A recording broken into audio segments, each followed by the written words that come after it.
Untuk hari ini Tuhan Yesus baik. Amin. Berapa banyak yang di sini menikmati hadirat Tuhan begitu dahsyat di hari-hari ini. Kita percaya bahwa Roh Kudus sudah dicurahkan dan ada dalam setiap kehidupan orang-orang yang percaya kepadanya, orang-orang yang berharap kepadanya, orang-orang yang melakukan kehendaknya, dan yang orang-orang yang hidup dalam rencananya. Roh Kudus memampukan kita. Roh Kudus juga memberi kita kekuatan. Roh Kudus juga memberi kita terobosan dan membawa kita kepada kemenangan demi kemenangan. Amin, saudara. Jadi pribadi Roh Kudus adalah pribadi Allah itu sendiri. Ya. Di waktu hidup kita percaya dan intim bersama Yesus, Roh Kuduslah yang memampukan setiap kehidupan kita. Kalau dengan daging kita sudah sangat jelas.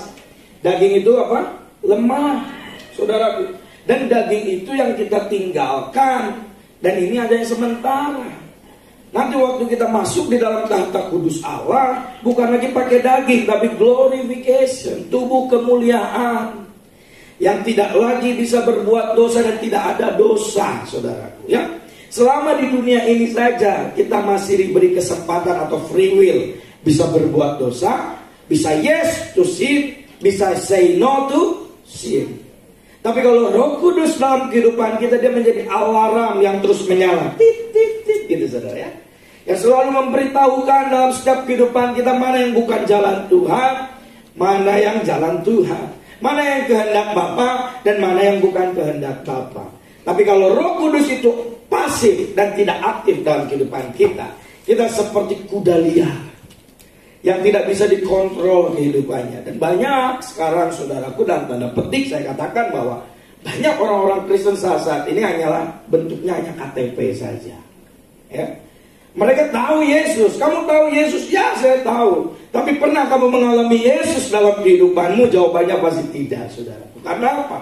Tidak ada buah-buah yang dihasilkan. Ini yang saya mau sampaikan hari ini. Ya, ini yang saya mau kita sama-sama belajar firman Tuhan ini, saudaraku. Kita diberikan karunia bernubuat, kita diberikan karunia berbahasa roh, kita diberikan bermacam-macam karunia. Kalau tidak ada buahnya, semua percuma, saudaraku. Apa yang dilihat oleh orang sekitar kita? Apa yang dilihat oleh teman-teman kita? Apa yang dilihat oleh teman sebelah saudara? Apa? Buahnya tuh, karakter tuh, sifat, sikap, perkataan dan perbuatan kita yang mereka lihat selama kita hidup di dunia ini. Ya. Sebelum saya akan melanjutkan firman Tuhan, hari ini juga ada hamba Tuhan yang ingin menyaksikan bagaimana perjalanan Tuhan selama ada di Hong Kong, ya, dan beliau akan kembali ke Indonesia for good, ya, untuk selamanya. Maksudnya untuk selamanya nanti pergi di Indonesia, bukan selamanya ke rumah Bapak, gitu, saudara, ya. Jadi hambanya mau meminta dukungan doa. Silakan waktu dan tempat, silakan berikan, silakan. Sebelum saya melanjutkan firman Tuhan hari ini. Terima kasih waktu yang diberikan kepada saya. Saya mau menyaksikan cinta Tuhan ya. Selama 7 tahun saya mengikuti gereja di Siregar ini. Banyak tantangan dan percobaan, tapi saya berkomitmen Tuhan selalu menyertai saya. Dan saat ini saya mau pamit pulang ke Indonesia terus hari Sabtu tanggal 13. Kalau selama ini pelayanan saya dalam tutur kata saya, sifat saya, perbuatan saya dalam melayani ibu-ibu, dalam melayani semua saudara-saudara saya minta maaf sebesar-besarnya. Dan saya minta dukungan dalam doa. Hari Sabtu saya pulang, biarlah dari perjalanan saya dari Hong Kong sampai ke Indonesia ketemu keluarga dengan keadaan selamat. Dan saya minta dukungan, biarlah selama saya di Indonesia Tuhan selalu menyertai saya. Saya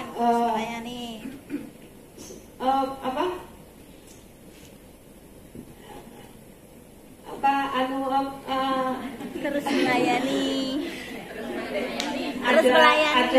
Ada tokoh yang saya membuat saya kuat, yaitu tokoh Abraham ya. Kenapa Abraham itu kuat? karena Abraham selalu berharap kepada Tuhan dan percaya bahwa semua kehidupan Abraham itu Tuhan yang menyertai. Yang kedua, Abraham itu tidak bimbang. Abraham disuruh pergi, tetapi dia selalu taat dan setia kepada Tuhan. Maka Abraham tidak bimbang dan tidak ragu, walaupun Abraham disuruh pergi, tetapi penyertaan Tuhan selalu ada buat Abraham. Di situ membuat kehidupan saya, walaupun saya di sini kehidupan saya enak-enak aja ya, dapat gaji bersama teman-teman, tetapi Tuhan panggil untuk pulang dan untuk menjadi berkat bagi keluarga, bagi orang-orang yang di sana. Saya minta dukungan doa, biarlah kehidupan saya di mana saya berada bisa berdampak, menjadi terang dan garam, dan menjadi saksi Tuhan. Terima kasih, Tuhan memberkati. Oke, ya. 7 tahun bukan waktu yang mudah dan yang gampang dilewati ya. Pasti banyak tantangan, bahkan gesekan satu dengan yang lainnya. Tapi kan bukankah semakin digosok harusnya semakin sip ya? Semakin digesek semakin tajam. Amin. Jadi saudara, kalau gesekan satu dengan yang lain itu menajamkan saudara. Dia bunyi. Terima kasih.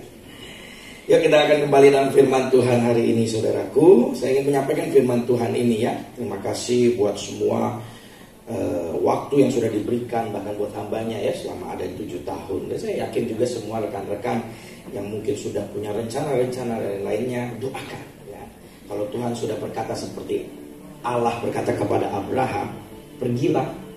Abraham gak tanya sama Bapak.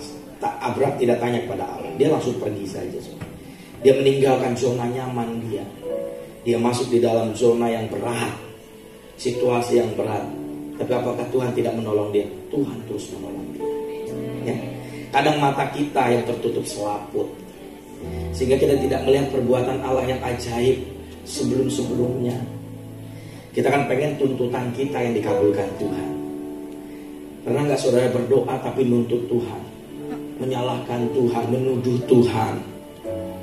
Saudara sedang ada masalah, saudara berdoa, terus saudara bilang Tuhan jahat, Tuhan tega, dan nangis. Wah, kenapa Tuhan kasih seperti ini? Kenapa Tuhan tempatkan saya di situasi dan masalah ini?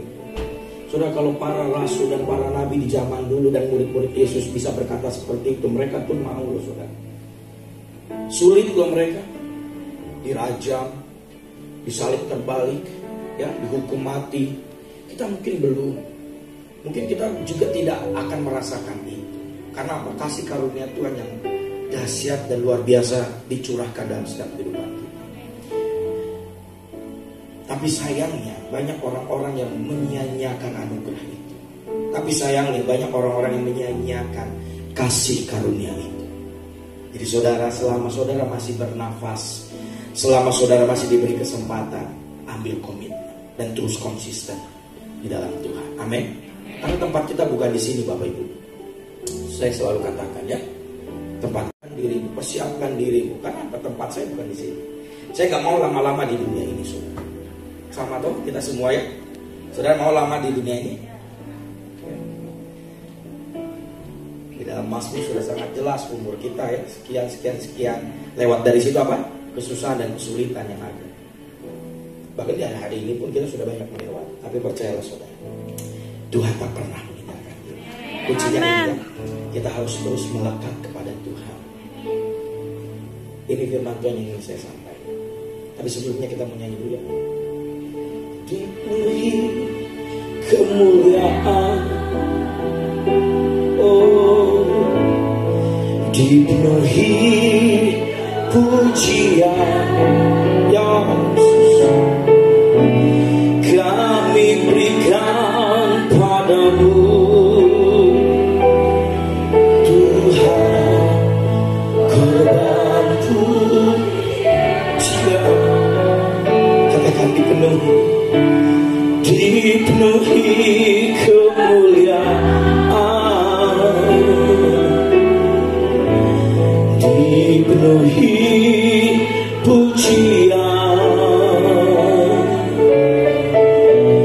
kami berikan padamu, Tuhan, korban pujian. Angkat tanganmu, saudara. Kau saja yang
Mungkin di bulan-bulan ini saudara banyak miss akan hal ini.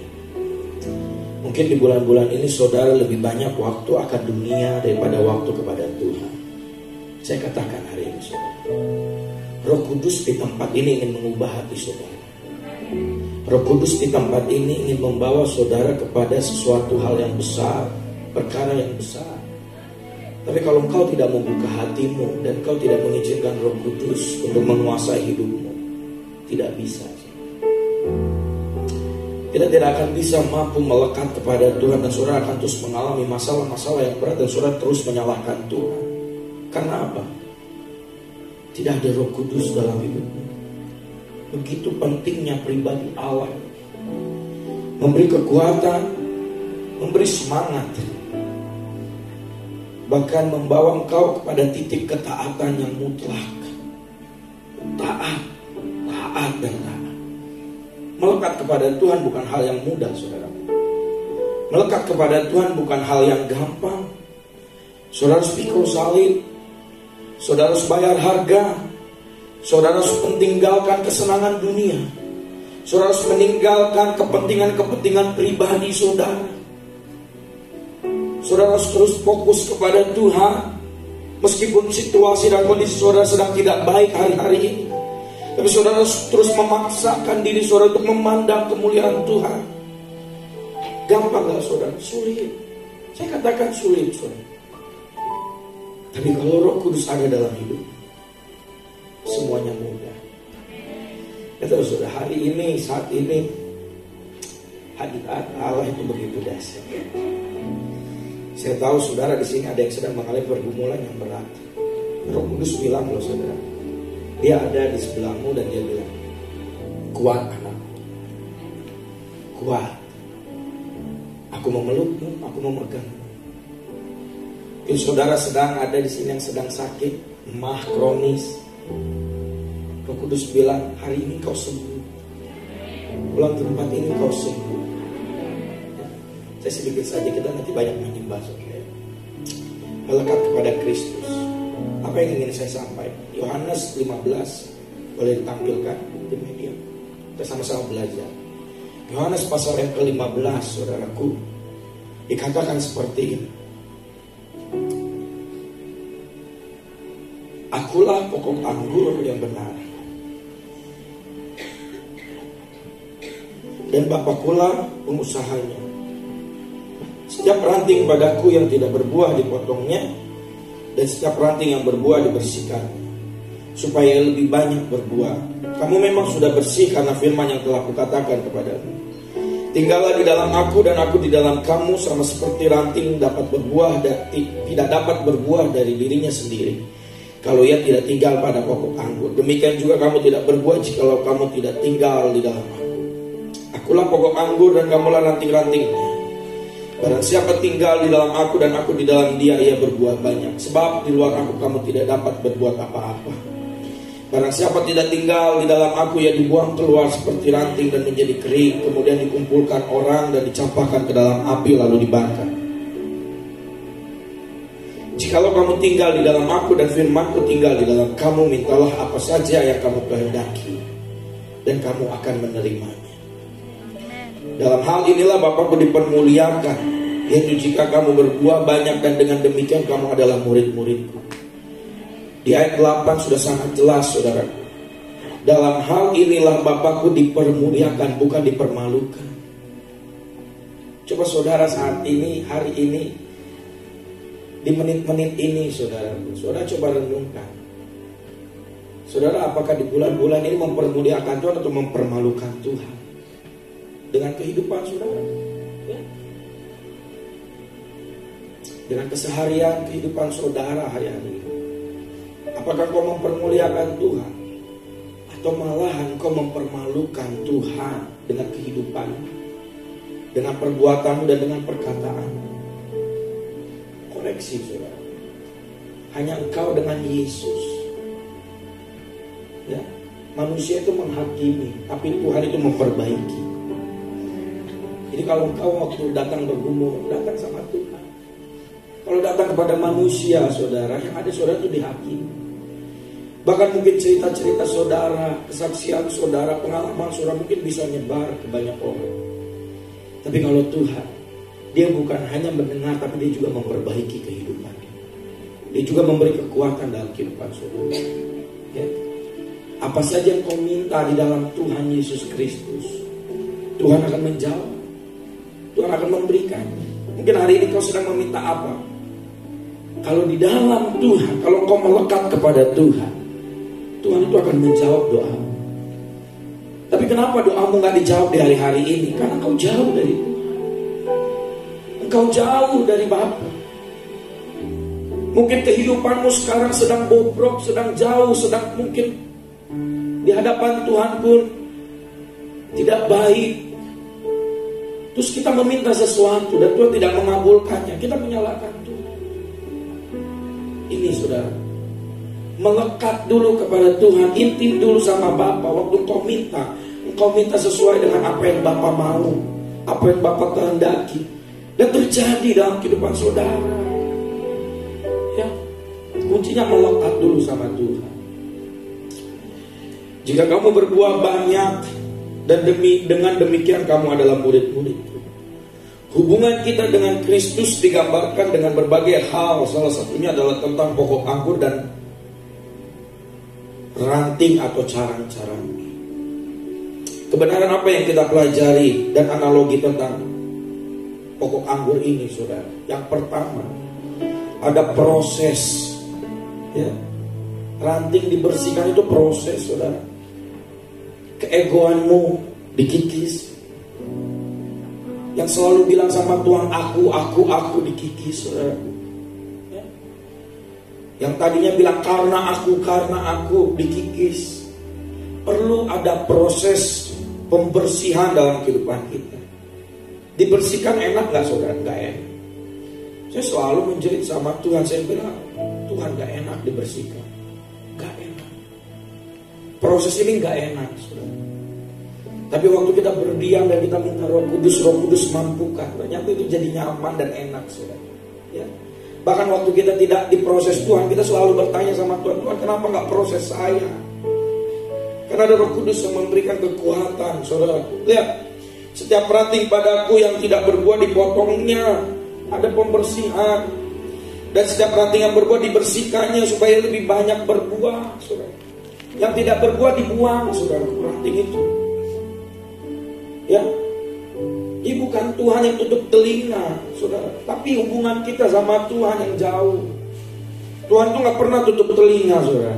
Dia selalu mendengar setiap doamu, keluh kesahmu, pergumulanmu, persoalan, permasalahanmu. Tapi yang menjadi pertanyaan, apakah hubunganmu baik dengan Tuhan di hari-hari ini? Ya, apakah kau dari hari ini hidup dalam prosesnya dan pendisiplinannya Tuhan? Enggak. Itu saudara hanya nuntut, stop, saudara, untuk nuntut Tuhan. Tuhan tahu apa yang terbaik buat hidupmu. Tuhan tahu apa yang terbaik dalam kehidupan saudara. Yang baik menurutmu belum tentu sesuai dengan kehendak Tuhan, tapi kehendak Tuhan sudah pasti yang terbaik dalam kehidupan saudara. Kalau kita tidak peka dengan hal ini, kita pasti bilang kehendak Tuhan itu buruk kok. Kita pasti akan bilang sama Tuhan, kehendak Tuhan itu bukan keinginanku. Ya, karena kita tidak mengetahui isi hati Tuhan. Saudara, kalau saudara tidak kenal saya, saudara tidak akan tahu tentang saya. Sama halnya dengan Bapa di surga, sama halnya dengan Yesus dan Roh Kudus. Kalau saudara hanya tahu dan tidak mau mengenal Dia, saudara hanya tahu saja, oh namanya Yesus, oh Roh Kudus, udah. Tapi tidak pernah mengalaminya, tidak pernah mengenalnya lebih dekat lagi, saudara. Ya, perlu ada proses dibersihkan. Meskipun itu tidak mudah, meskipun itu sakit, ada waktunya engkau akan menuai di tahta kudusnya. Di dunia ini bolehlah kita sakit-sakit, ya. Maksudnya sakit dalam pengertian susah, menderita. Orang firman Tuhan sudah sangat jelas, jika ia menderita dalam namaku, demi namaku, aku akan membela dia. Enak kan kalau saudara masuk ke gereja ini terus ada di depan asar menyambut, wah, dengan senyumannya. Kebayang gak saudara-saudara masuk dalam itu surga dan Yesus, waktu saudara buka pintu, malaikat bukakan, terus Yesus yang menyambut. Sini anakku, sini duduk sebelah saya. Belum saatnya, nanti ya. Tapi ada waktunya loh, saudara. Tiba-tiba kita ada di dalam masa rapture. Tiba-tiba kita hilang. Yang tertinggal pasti nangis-nangis darah tuh. Tuhan kenapa gak angkat? Tuhan bilang periode yang kedua. Lewati dulu masa penganiayaan gitu, saudara. Tapi proses ini penting sekali, saudara. Ranting yang tidak berbuah dikatakan dalam ayat ini akan dipotong, karena tidak ada gunanya.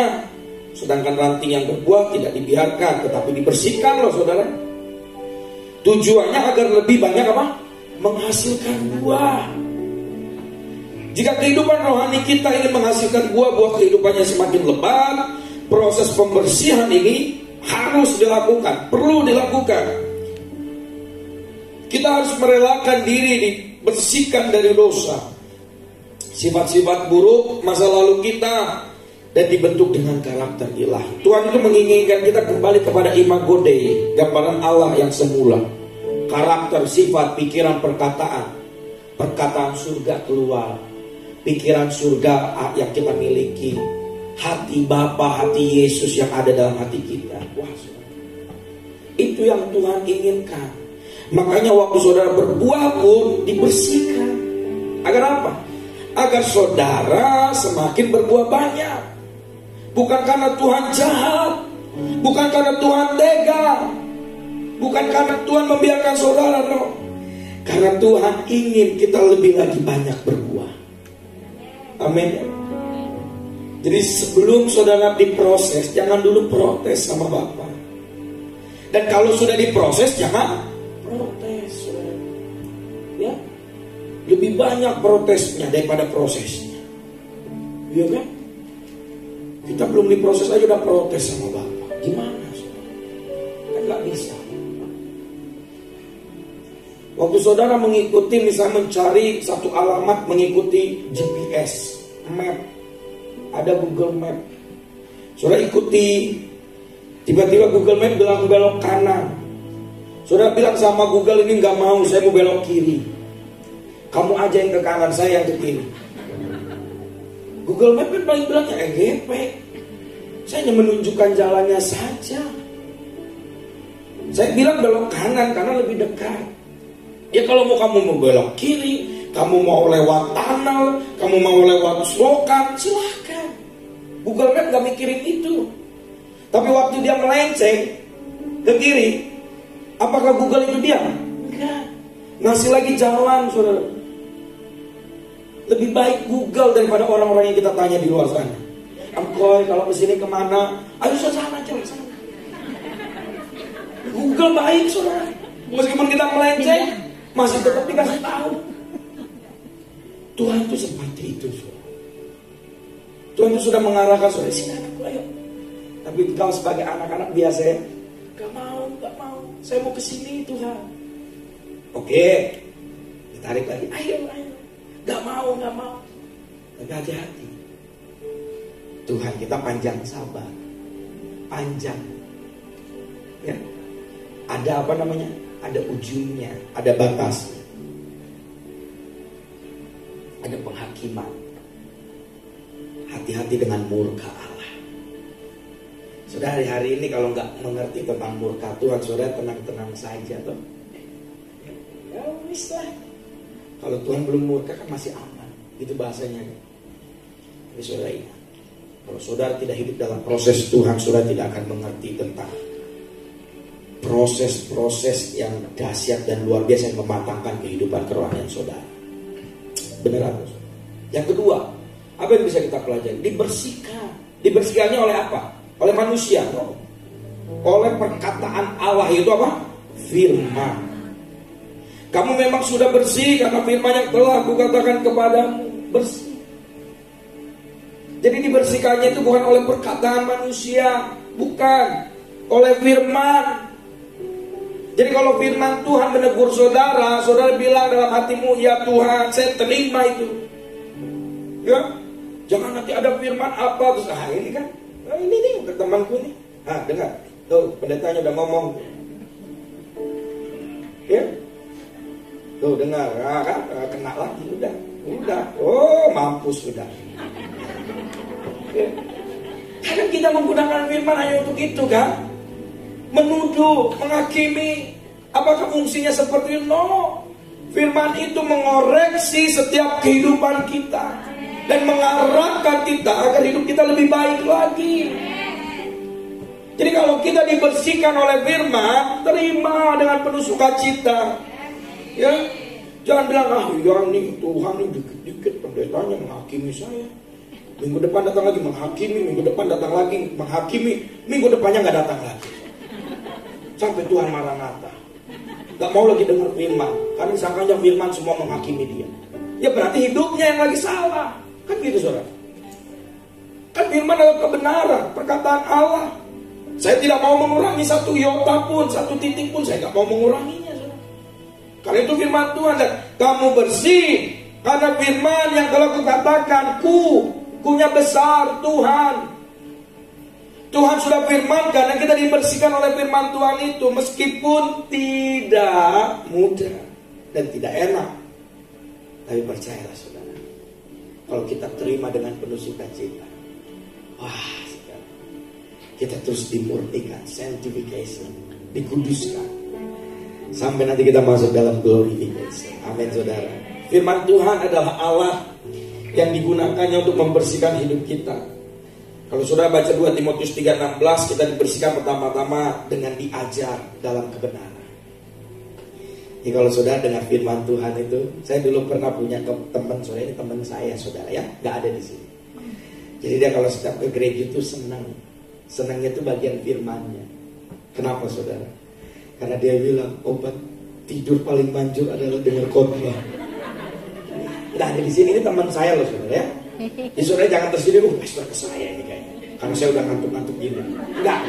Ini teman saya. Saudara. Jadi dia paling senang. Jadi dengan khotbah saya pikir dia khusuk itu apa, kayak mendalami gitu kan. Amin. Yes. Tiba-tiba diam. Saya pikir apakah sudah tenggelam dalam hadirat Tuhan. Ini kalau dia nonton di Facebook saya bisa ditelepon. Terus dia bilang saudara, tiba-tiba diam, hening saudara. Tiba pas beri tepuk tangan. Jadi firman Tuhan itu mengajar kita dalam kebenaran, bukan jadi obat tidur kita. Saudara susah tidur, baca firman aja lah. Satu pasal, belum ngantuk. Belum ngantuk juga. Paksain sampai 10 pasal, kan ngantuk kan? Bukan saudaraku, ya di sini nggak ada. Di mana yang banyak? Haleluya saja, haleluya. Kita ditunjukkan tentang mana yang mana yang salah dan mana yang benar sesuai standar firman. Ya, standarnya adalah firman Tuhan. Firman Tuhan juga menolong kita untuk memperbaiki kelakuan ini yang tadi saya maksud. Memperbaiki kelakuan pada akhirnya mendidik kita dalam kebenaran, saudaraku. Semakin kita berinteraksi dengan firman Tuhan, dikatakan, semakin kita berinteraksi dengan firman Tuhan, semakin kita akan didapati apa? Bersih. Jadi semakin saudara aktif melakukan firman Tuhan, semakin bersih kehidupan saudara. Benar? Semakin kuat di dalam Tuhan, semakin melekat kepada Tuhan. Asalkan saudara semakin aktif.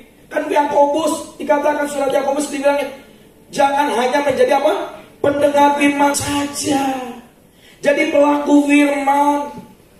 Ya. Jadi pelaku firman, bukan pendengar. Tuhan gak tepuk tangan saudara masuk surga dan karena saudara menjadi pendengar firman Tuhan yang berpuluh-puluh sampai 100 tahun pun, dan saudara hanya menjadi pendengar dan Tuhan tepuk tangan. No, jangan harapkan itu saudara. Saya pastikan itu meskipun kita belum menghadap. Saya pastikan Tuhan tidak akan pernah bangga kepada anak-anak Tuhan yang hanya pendengar saja. Tapi Tuhan tepuk tangan kepada anak-anak yang melakukan firman Tuhan itu. Kasihilah sesamamu. Gampang dong, ya, mengasihi sesama loh, ini sesama. Tapi firman Tuhan bilang lagi, Tuhan maju satu langkah, kasihilah musuh. Gampang? Gampang lah, ya. Amin. Coba bilang kanan kirimu gampang.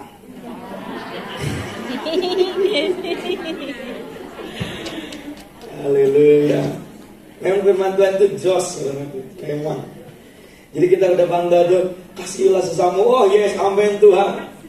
Tiba-tiba Tuhan Yesus malah ngomong lagi, kasihilah musuh. Oh no Tuhan. Sebelum saya menghujat dia gitu, saya nggak mau mengampuni. Di sini nggak ada, ya. Di sana di awan-awan banyak.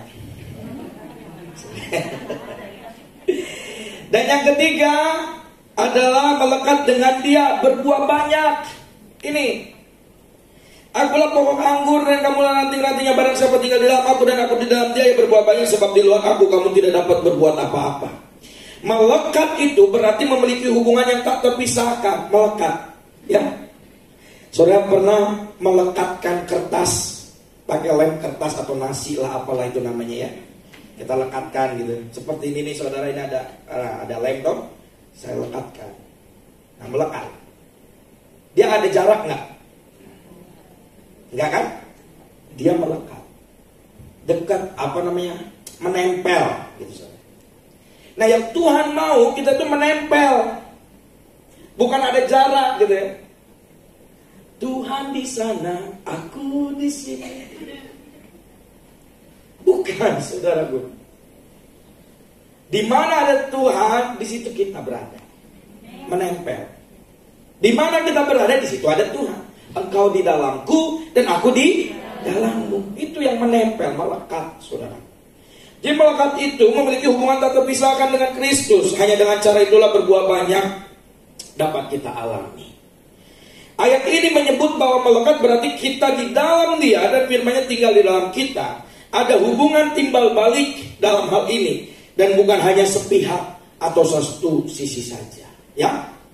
Jadi ada feedback timbal balik antara kita dengan Kristus dan Kristus dengan kita. Amin.